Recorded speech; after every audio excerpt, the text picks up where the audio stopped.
आप बच्चों को लेके इतना मोटिवेशनल वीडियोस बनाते हैं।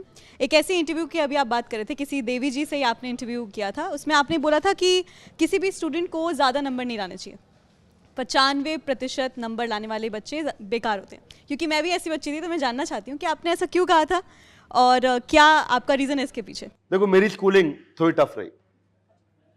लगभग स्कूल में बच्चा 14 साल बिताता है, पहली से 12वीं तक, उससे पहले के 2 साल। तो 14-15 सालों में मैं लगभग 10 स्कूल बदल लिया, 11 स्कूल बदल लिया। स्कूल की फीस नहीं देते थे, स्कूल निकाल देता था तो अगले स्कूल जाते थे। उसकी फीस नहीं दी, निकाल दिया तो अगले स्कूल गए। मैंने कहीं बताया नहीं, पहली दफा आज एबीपी पे आपके सामने बता रहा हूं मैं बात। एक्सक्लूसिव है। कोई कभी चाचा जी के घर रहा, कभी बुआ जी के घर रहा, कभी दादाजी के घर रहा, कभी कुछ रहा, कभी हॉस्टल में रहा, कभी कहीं रहा। चाचा जी का बहुत आशीर्वाद रहा मुझ पे, उन्होंने बहुत सहयोग किया। इसलिए मैं कहीं ये नहीं कहना चाहूंगा कि उनके सहयोग और प्यार में कमी रही, परंतु स्कूल जीवन बहुत टफ रहा। अब आप बोलते 95%।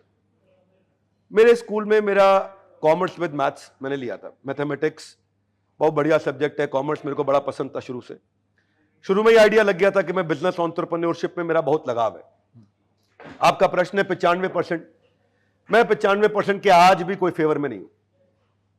कुछ नहीं होने वाला 95% से, अनलेस आप रिसर्च साइंटिस्ट आईआईटी बड़े स्पेसिफिक फील्ड में जाओ, वो नंबर काम आने वाले हैं आपको। उसके अलावा आपको स्कूल में वो कॉस थीटा इंटीग्रेशन डिफरेंशिएशन पे मैंने 14 रजिस्टर भर दिए थे। 32 नंबर का था इंटीग्रेशन डिफरेंशिएशन। जितना 4 सब्जेक्ट में समय लगा, उससे ज्यादा समय इंटीग्रेशन डिफरेंशिएशन अकेला खा गया था मेरा। आज मैं देखता हूं उसका एप्लीकेशन कम दिखता है मुझको, उसका बहुत एप्लीकेशन नहीं दिखता। मेरा समस्या 95% से नहीं है। अगर 95% के साथ में आप 15 एक्स्ट्रा स्किल सेट बिल्ड कर सकते हो तो 95 के 98 लाओ। मेरा समस्या है आपकी प्रायोरिटी और टाइम मैनेजमेंट से।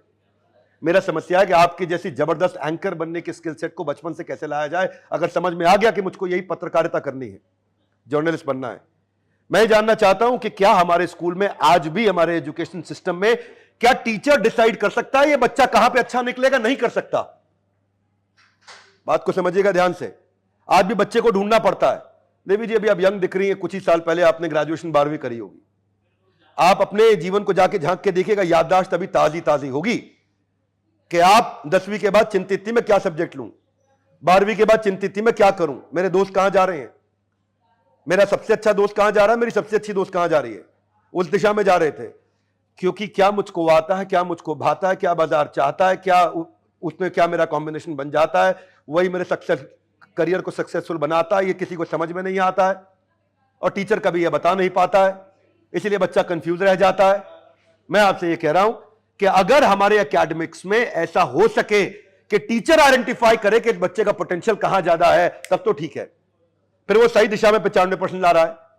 अभी वो सारी चीजों का मिला के 95% ला रहा है, जिसमें काम की चीज एक थी और बाकी चीज उतनी काम आएंगी नहीं। क्या मेरी बात समझ पा रहे हैं आप? आप कई सब्जेक्ट में नंबर लाई होंगे जो आज आपको काम नहीं आ रहे होंगे, और कुछ में लाएंगे जो आज आपको काम आ रहे हैं। तो अगर एकेडमिक्स ऐसा बन जाए कि हम 8वीं क्लास में पहचान जाए कि बच्चा कहां अच्छा जाएगा, उसमें 95 के 98% लाएं, फिर ठीक है, फिर पूरा जोर लगा दे। जोर गोल की तरफ लगाएं, गोल गोल की तरफ ना लगाएं।